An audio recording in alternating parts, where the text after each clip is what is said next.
Ng mainit na balita mula sa mundo ng politika, isang controversial na isyu ang ngayon ay pinag-uusapan sa buong bansa. Kamakailan lamang, ang spokesperson ni President Kuting ng Norte Jr. na si Claire Castro ang naging sentro ng atensyon matapos maglabas ng mga pahayag na ikinagulat ng marami. Tinawag niyang basura ang Pilipinas sa isang pahayag na nagdulot ng galit sa pagkakabigla mula sa iba't ibang sektor ng lipunan. Ang kanyang mga pahayag ay nagdulot ng matinding reaksyon lalo na sa mga leader ng bansa. Agad na nagkomento si President Kuting ng Norte Jr. at sinabi niyang hindi maaaring gawing biro ang mga ganitong pahayag na nagpapakita ng kawalan ng respeto sa ating bansa. Ayon sa Pangulo, ang Pilipinas ay isang bansang mayaman sa kultura, kasaysayan at kagitingan ng mga mamamayan, kaya't hindi dapat ito gawing katatawanan. Hindi rin pinalampas ni ating Vice President Sara Duterte ang mga nasabing pahayag ni Castro. Sa isang press conference, iginit ni VP Sara na hindi katanggap-tanggap ang ganitong uri ng pananaw at ito'y isang insulto sa bawat Pilipino. Aniya, may mga pagkakataon na kailangan nating maging mapanuri at maingat sa ating mga salita, lalo na't ang bansang Pilipinas ay puno ng kabutihan at tagumpay. Samantala, ang mga payag ni Castro ay nagdulot din ng malawakang reaksyon mula sa netizens at mga grupo ng mamamayan na nananawagan ng hustisya at respeto sa kanilang bansa. Patuloy ang mga isyu hinggil sa mga pahayag ng kontrobersyal na personalidad na ito at nakatutok ang buong bansa sa mga susunod na hakbang na gagawin ng gobyerno sa pagtugon sa insidenteng ito. At yan nga ang mga balitang ating pagkakatutukan, at kung bago ka pa lamang sa aking channel ay huwag kakalimutang mag-like, share and subscribe para updated ka sa aming mga bagong balita dito sa Tatak Pinas.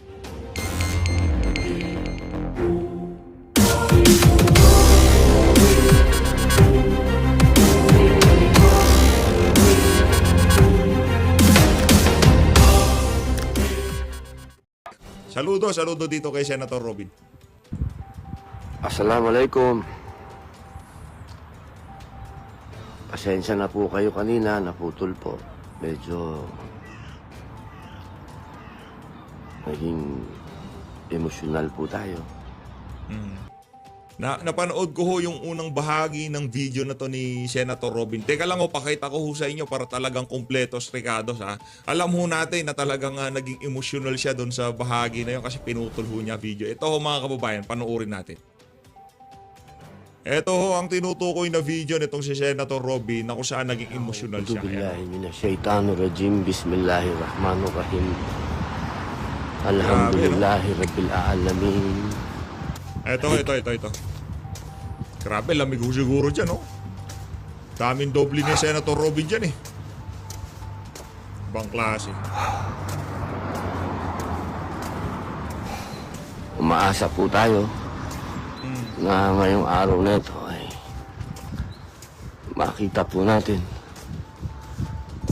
ang ating tatay,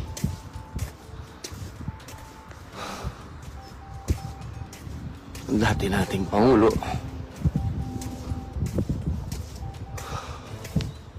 pinakamamahal natin, lolo, Bigat sa dibdib. boyfriend ng iba.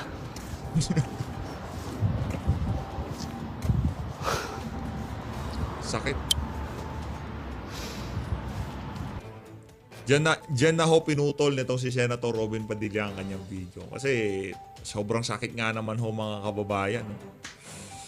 Minahal ho siya ng sambayan ng Pilipino. Yung mga maiingay dyan, minority yan, eh. Wala ho tayong pakialam dyan. Pag naging majority na kayo, doon kayo dapat pakinggan. Kaso nasa demokrasya tayo, eh. Kung anong gusto ng nakararami, yun ang nasusunod. At yung mga naririnig natin ngayon sa social media, yun ang gusto ng nakakarami. Maraming natuwa, maraming safe nung panahon ni Tatay Digong. Period.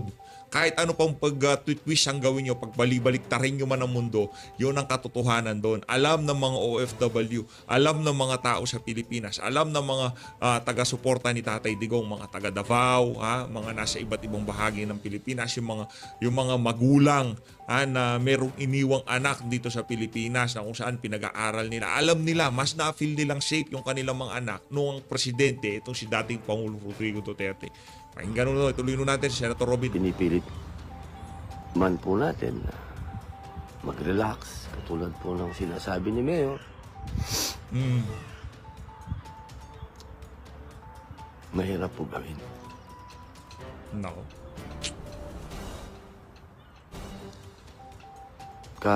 Darating lang po ni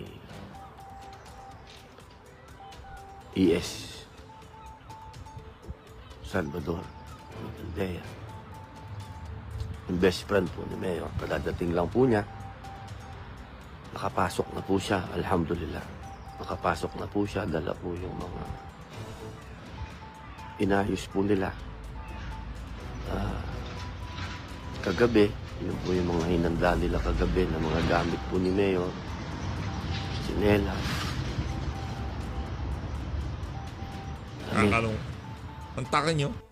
Mantakan nyo mga kababayan sa kakaapuran itong si Torre, itong si General Diwata, maging yung mga tsinelas at damit, wala na hong naidala dito kay dating Pangulong Rodrigo Duterte. Malamig po kasi dito, sobrang lamig po dito. Eh ako nga po, ang suot ko patong-patong. Patong-patong yan. Sobra po ang lamig. Grabe Yan bata-bata pa yang si Senator Robin, pero yung ano ho niya, yung mga damit niya talagang doble-doble. Paano na lang si Tatay Digong ang basa ko dito kay Tatay Digong, mahina siya sa lamig Yung tipong parang konting lamig lang kailangan talagang makakapal na jacket sinusuot niya, 'di ba? Tsaka ayaw ho niya diyan sa malamig na klima. Mas gusto niya yung klima sa Davao, yung klima ng Pilipinas. Yun talaga ang kumbaga doon sanay itong si Tatay Digong. Kaya ang pagpunta ho niya diyan, yung pananatili niya diyan, napakalaking niyan. Kumbaga hindi ho komportable si Tatay Digong diyan sa ganyang klima, Dalawa. Pangalawa to. 3, 4. Grabe, ang dami Meron pa po akong turban. Para po yung leeg. Maproteksyonan. Yung pong pang ilalim ko, tinan nyo po. 1. 2. 3.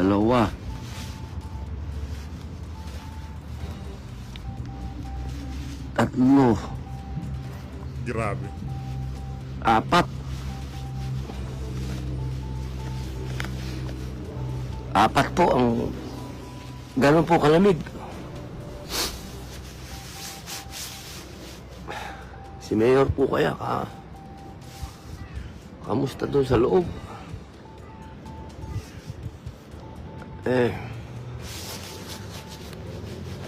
Alam nyo, pagdating sa pangulungan, ako po ang sumukum laude dyan. Huwag nyo akong tanong sa patungkol sa kung ano-anong gagawin natin sa legal. May mga abogado dyan, pero pagdating ko sa kulungan, ako ang magaling dyan. Ako mahirap pumakot. Sinasabi po ng lahat dito, pag kinakausap yung mga opisyal po dito, nagpa-flashback sa akin yung aking pong pangungulungan sa loob. Sapagkat yung po bang trato, yung trato ng gwardiya, trato ng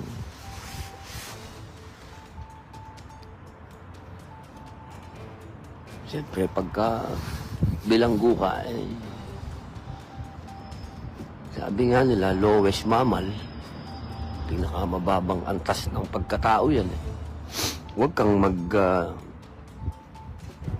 antay ng siguro talagang tamang paggalang.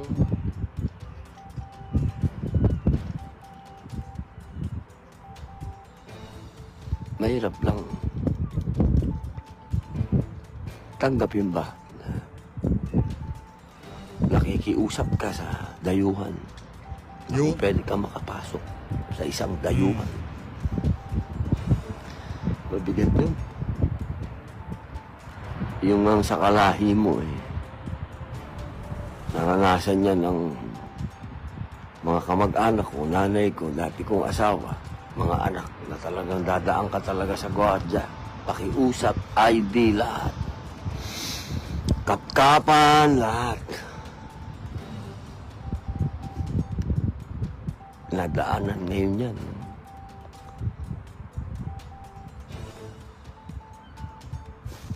namin.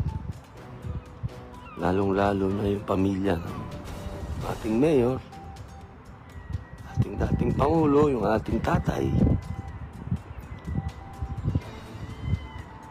Dinadaanan lahat ngayon yan sa ilalim ng dayuhan. Dito sa dayuhan na bansa. Nakikiusap tayo.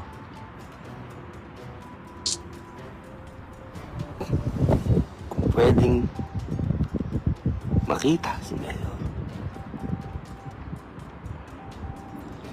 Sabi ni ES kanina, wala pang kasiguraduhan kung makikita ngayon. Kung papayag itong mga dayuhan na makausap ko ang chairman ng PDP Laban na kanyang partido, mapagbigyan sana ako kahit sandali. Hindi na bilang kaibigan, hindi na bilang kasama, bilang presidente ng kanyang partido. Sana po ay mapagbigyan naman tayo ng mga dayuhan na to. Grabe, hirap po, no? Pero sa China, galit na galit sila. Anak ng toko. Sa China, yung sovereignty, wag nating isuko ang ating, di ba? Pero dito sa mga puti, wala hong ganun. Ihahatid pa namin. Hindi na ho ito usapin ng kung ano man ang nagawa ni Tatay Digong. Okay, pagpalagay na natin kung talagang inahabol niyo ang hustisya, meron na ho tayong hukuman, pero ipadala ang dating presidente diyan sa mga banyaga, ibigay siya dito sa mga banyaga na to. Talaga hong mali itong ginawa ng administrasyon na to kay dating Pangulong Rodrigo Duterte. Sa bagay, okay na rin ho yan na para pagka binalikan natin ang kasaysayan, isa sa mga dahilan kung bakit hindi na pwedeng bumalik sa kapangyarihan itong mga Marcos na to dahil ibebenta nila ang sarili nilang kababayan sa ibang bansa para lamang mapanatili sila sa kapangyarihan. Para lamang matapos ang kanilang mga kalaban sa politika. Kaya ho nilang ibenta kahit sarili nilang kalahi. Ganyan ho katindi itong mga itong mga namumuno ngayon sa ating bansa.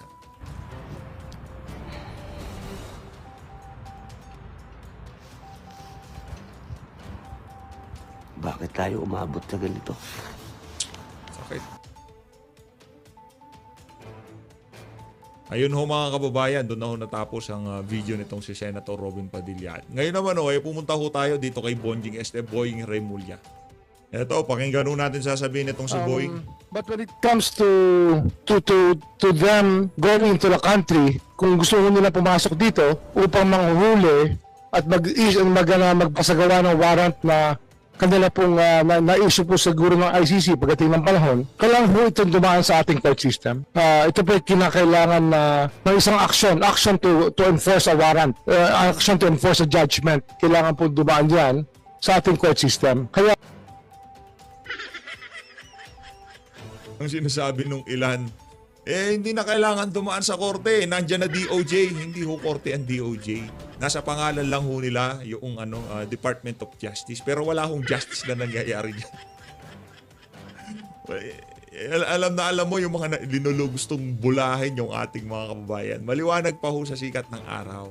Kung sakaling maglabas man ng warrant sa isang individual, sa isang Pilipino, yung ICC na yan at gusto nilang dakpin ang individual na to, kailangan pa rin nilang makipag-ugnayan doon sa mga local courts kung tawagin.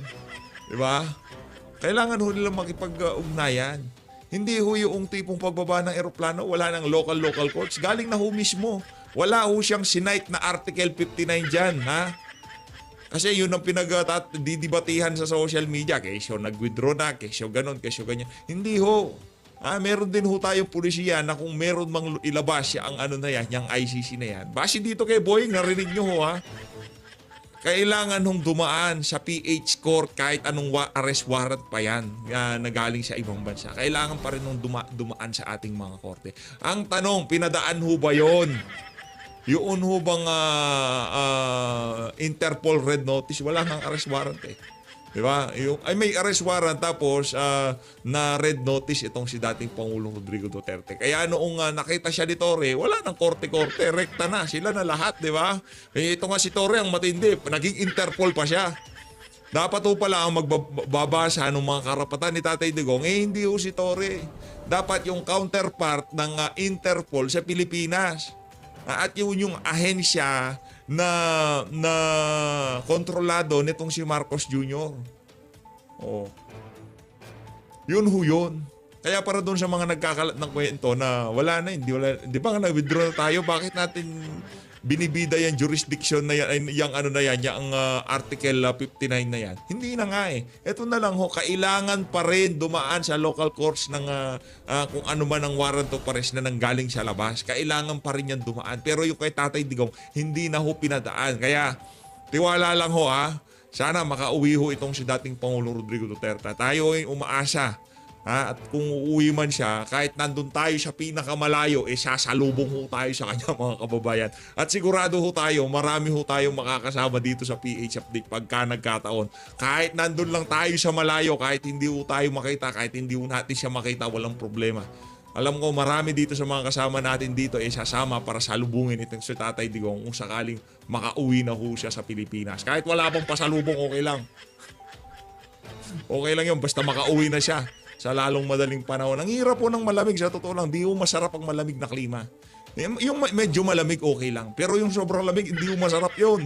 Akala nyo, hindi ho masarap yun. Yung tipong komportabling lamig lang, yung saktuhan lang, hindi sobrang init, hindi yung sobrang lamig. Yun, ganun, masarap yun. Pero pagka sobrang lamig na ho, hindi ho masarap yung ganun. Masakit ho yun, masakit. Hindi ho namin pakikialaman kasi yan po trabaho ng Interpol kung talagang gusto nilang habulin yung tao na nasasaktal. Yung sabihin natin, nag-issue po na warrant of arrest ng ICC, gusto mo enforce ng Interpol dito, pero para ho ito ay matuloy at hindi ho magkaroon ng kasuhan, kinakailangan pumunta muna sila sa korte natin. There's some things... Yari si Torre dito. Magkakaroon ho ng kasuhan. Di ba sinabi? Para maiwasan natin ang kasuhan, dapat pumunta muna sa local courts dito. Anong ginawa nitong si Nicolas Torre? Wala ho siyang pinuntahan. Dinala ho itong si Tatay Digong sa dinala ho siya dyan sa Villamor Air Base. Imbis na dinala siya dyan sa kung saang korte man na malapit, dyan sa airport, hindi ho siya dinala doon. Rekta ho siyang Villamor Air Base at lipad ho siya papuntang Netherlands. Yun ho ang pagkakamali nila. Base pa ho yan sa Department of Justice dyan kay Secretary Boying Remulla, DOJ Secretary. Hindi ho kung sino-sino nagsasalita dyan. Abogado yan, di kagaya nitong si John Vic Remulla. Yan ho, abogado. Yan nung mga panahon na yan, nung medyo nasa tamang wisyo pa yang si Boying Remulla. 2024 ho siguro yan, 2023, yung kinuhanan niyang video na yan. Nung pinatawag ho sila diyan sa Senado, budget deliberation ho yan ng DOJ, kung di ho tayo nagkakamali. So the Supreme Court would be looking at if what was alleged in the crime would have happened before we were still members of the ICC. That is one of the things that can be of importance to the courts when they do enforce a warrant, or if they will actually allow a warrant to be served in our country from an international tribunal. Ang problema nga ho ay meron po sinasabi yung mga kaibigan natin na well-meaning naman. May 200 families daw na gustong magreklamo pero ang hawak daw nila 8. Pero sa 8, ang makakausap nyo 2 lang. Tapos yung 2 pa, wala pang ibibigay na totoong ebidensya. Napakahirap po talaga maghabol. Yung nag-hearing po ang Human Rights Committee ng Kongreso tungkol dito. At ang lumalabas po talaga, yung mga nangyari po kasing EJK nung panahon na yon, wala akong police report Walang police blotter, wala akong record. Kaya Kasi wala naman ho talagang EJK nangyari. Internal cleansing sa mga sindikato ang nangyari. Huwag ho kayong maniwala dyan sa EJK na. Wala akong ganun. Ang nangyari ito pagka merong kayong nakakwento na dapat may karapatan niya ang mga ano na yan, yung mga nasawi na yan noong panahon ni Digong. ang ano ho dyan, wala naman hong ginurgur si Tatay Digong. Dahil mga bangag yung mga yan, yung mga amo nila, yung mga, yung mga kartel, nagkaroon ho ng, na paranoid ho sila, napraning na ho sila, yung mismo mga tauhan nila, pinagtutumba nila. Kasi pag kung sakaling magkaroon ng bypass, nahuli yung mga yan at ichinuchu sila sa mga pulis, yari ho sila. Kaya ang ginawa ho ng mga sindikato na to, sila pinagtutumba yung kanilang mga, kunyari ikaw, marami ka nang nalalaman, no? Itutumba na ho yan. Ganun ho nangyari ng mga panahon na yon. Yung mga pinapackaging tape yung kamay, yung linalagyan ng placards, hindi ho yung kagagawan ng pamahalaan. Hindi ho yung kagagawan ni Tatay Digong. Tama naman sinabi ni Tatay Diggs, bakit mo pa babalutin ang kamay? Bakit mo pa ititape yung kamay niyan? Para saan pa? Papakapagod ka pa. Kung tutumba mo yan, itumba mo na, di ba? Bakit? Para saan pa yung tatali-tali mo pa, lalagyan mo pa ng placards, wala na, lakdan eh, tapos na eh. E-effort ka pa ng ganyan. Di ba? Wala nang gano'n. Ang gumawa ho nun para maisisi sa gobyerno, yung mga mismong amo nitong mga tulak na to. Oh. Ngayon, isinisi sa administrasyon ni Tatay Digong. Ngayon, ito na mga human rights na to, yun na sinasakyan nila. Yung naratibo ng mga bangag, yung naratibo ng mga drug lord. Anak ng tokwa. Sige, para dun sa mga ano na yan, para sa mga human rights advocates na yan. Huwag sana dumating ang panahon na yung mga anak, apo, kamag-anak, mabiktima ng mga bangag sa droga. Huwag naman ho sana. Baka isa na rin ho kayo sa mga kasama namin dito sa PH Update. Sige, gurgurin ko na yan. Mga walang yayang mga yan, nananahimik lang naman, naglalakad lang naman yung anak ko, linagyan ng gripo sa tagiliran para lang makuha ang bag, para lang makuha cellphone o pera. Di ba ganyan o mga praning yan, pagka wala ng panggamit, talagang kung ano-ano na naiisip. Hirap po maghabol talaga. Ayun, mahirap hong maghabol talaga. Base ho yan dito kay Bonjing Remulla. Eto, rekta na ho tayo dito kay Boy Kilay. Naku, Boy Kilay balita ko, matindi yung mga bibitawan mo dito sa video na to. Eto, pakinggan natin ito si Boy Kilay. Grabe naman yan. Maraming salamat 801,000 na ho pala tayo. No? Ano na lang, 999,000 subscribers. 1 million. Di, okay lang ho yan. Wala, no pressure naman ho tayo dito sa PHP. Kung aabot, abot. Kung aabot, hindi abot. Ganun naman ho talaga buhay. Pero kung aabot, masaya ho tayo. Sobrang saya ho natin kung mapapaabot ho natin ng 1 million subscriber yan. Sa malapit na panahon. Kung matagal na panahon, okay rin lang naman. Wala naman problema yan. Okay ho, dito tayo kay Senator Chis Kilay Escudero. Lungkot, inis, pagkadismaya, galit, pagkalito, at nagbunga din ng maraming mga katanungan na sinikap kong sagutin sa pamamagitan ng pagsisiyasat at gayon din pagbabasa. Dahil para sa akin, importante na mabigyang linaw ang ilang sa mga isyu at mga kaganapang pwede pang mangyari sa mga susunod na araw upang walang duda, hindi mag-alang-alang ang ating mga kababayan kaugnay sa mga Ito gusto kong tanongin itong si ano pangalan ito? Itong si Chis Escudero Gusto nating malaman niya, Senator Chis, sa tingin niyo ho ba dapat muna idinala sa competent judicial court o korte itong si dating Pangulong Rodrigo Duterte? Dapat tama ho ba yung ginawa nitong si Tory sa kanya na redekta na ho siya sa Netherlands? Gusto natin marinig ang sagot nitong si Chis mangyayari sa susunod na buwan. Hindi ko man masagot lahat ng katanungan, kaya itong sagutin ng iba't ibang ahensya kung saan nakabinbin ang mga issue at katanungang ito. Tulad ng sinabi ng Pangulo, ayon kay Secretary Remulla, hindi ito panahon para magdiwang. To quote specifically, ayon kay Secretary Remulla, this is not a time to celebrate. At dama ko ang marahil pinagdaanan ng Pangulo na naging mabigat na desisyon ito para sa kanya.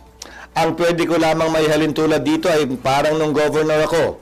Nung governor ako, may isang malapit akong kaibigan at kasamahan sa trabaho na inakusahan na pinatay. Yung di umano pumatay din sa kanyang ama 20 years ago. Bilang gobernador at bilang ama ng lalawigan. Yung akusado, yung pumatay ay kaibigan ko, kakilala ko at kasama ko sa trabaho. Yung pinatay niya, tiga Sorsogon din. Pero kinailangan kong sundin yung sinasabi ng batas at hanggang ngayon kinakaharap niya yung kaso at hanggang ngayon din nakapiit pa siya kaugnay ng ginawa niyang pagkakamali. Bagaman, sabi ko nga, yung kanyang tatay, nung 8 years old siya, pinatay nung taong yon pero inareglo yung kaso kung kaya't hindi nakulong. Hindi ko alam kung anong mararamdaman ko rin ng mga panahong yon. Kaya naging mabigat yung pinagdaanan marahil ni Pangulong Marcos kaugnay sa bagay na ito. Dahilan at rason para maging normal para sa bawat Pilipino rin na may maramdaman na kabigatan o pagkalungkot sa mga nagdaang kaganapan na napanood nating lahat sa telebisyon. Ang dami mo sinabi. Ang dami mo sinabi, si Escudero. Ang pagkaabalahan mo niyan diyan sa Senado, yung impeachment ni VP Sara, napakulong na si Tatay Digong. So anong next step niyan? Tanggalin na sa pwesto itong si VP para wala nang makakontra sa mga pinaplano nyo sa 2028. Yun lang naman yung kahit ano. Naman, Chis, oo. Ayang si Chis Escudero, kung minarkahan nyo na itong si Marcos Jr., isama nyo na rin yung mama na yan. Para sa mga kababayan natin nasa ibayong dagat, wag ho natin kalimutan ang mga kabalbalan ng mga nakapaligid ngayon dito sa administrasyon. Para doon sa mga kababayan natin, wag ho natin kalimutan yung pangungunsinte ng mga politikong kagaya ni Chis Escudero sa mga kalukuhang ginagawa ng administrasyon nitong si Marcos Jr. Wag ho natin kalimutan yan. Naniniwala kayo na legal yung nangyaring pag-aresto naman sa due process at saka yung pag-turnover sa ICC? Hindi na para sa akin sabihin kung legal yun o hindi dahil nakabinbin. Hindi ka makasagot. Iwas pusoy ka, Brad. Yan ang problema sa'yo. Sa totoo lang, yan ang problema sa'yo. Hindi para sa'yo. Bakit yung colleague mo dyan, yung si Alan Peter Cayetano, napaka-tigas ng kanyang paninindigan na merong linabag, merong nalabag na karapatan dyan sa na yan. Dyan sa pag-aresto na yan, hindi na para sa akin. Dahil wala na, ganon. Iiwas ka na lang sa pusoy para hindi ka mapag-usapan sa social media. Pues, hindi namin palalampasan yung mga matatamlay nyo na sagot na yan. Nag-uumpisa pa lang ho tayo sa mga kumbaga sa mga magiging resulta ng ginawa ng kaibigan mo, yung kainuman, kasinghutan o kung ano mang ginagawa nyo dyan sa Malacanang, nag-uumpisa pa lang ang sambayan ng Pilipino sa paniningil sa mga kabalbalang ginawa nyo dito kay dating Pangulong Rodrigo Duterte. Hindi na para sa'yo magsalita. Brad, Senate President ka! Ikatlo ka sa merong pinakamataas na pwesto sa pamahalaan. At wala kang komento sa pagpapadala ng isang Pilipino sa ibang bansa para doon litisyan. Anak ng tokwa, wag ho tayo maglokohan. Anak ng Petrang Garapata, ganun-ganun na lang. Bubaba ka na bilang Senate President o talagang baka tatanggalin ka na. Binayan sa Korte Suprema. Naghain na ng karampatang kaso para sa habeas corpus. Hindi nga, bilang Senate President, last bastion of democracy. Bilang isang senador, ano masasabi mo doon sa pagpapadala kay dating Pangulong Rodrigo Duterte sa Netherlands? Ganon, mas magaling sa inyo yung si Mutok, yung yung isa sa mga judges? Magaling ba sa mga Pilipino yon? Anak ng tokwa. Hindi na para para kumbaga bigyan mo lang kami ng kumbaga yung saloobin ng isang kilay diyan sa pagpapadala, pamimigay sa isang Pilipino sa isang banyagang organisasyon. Di ba? Bigyan mo kami para malaman namin kung ano talagang sentimiento ng mga kilay mo na yan. Ang ilang individual at nakabinbin na sa korte yan at pinakomentaryo na nga ang pamahalaan kaugnay niyan. Siguro mas kaya kong sagutin na tanong ay ito. Paano kung nanalo ang mga petitioners? Paano kung yung nag-file ng petition for habeas corpus? Wag na muna. Nasa Supreme Court na yon. Yun ang wag mong pag-usapan. Binili-nilito mo kami. Wag ko kayong magpalito, ha? Tinatanong siya sa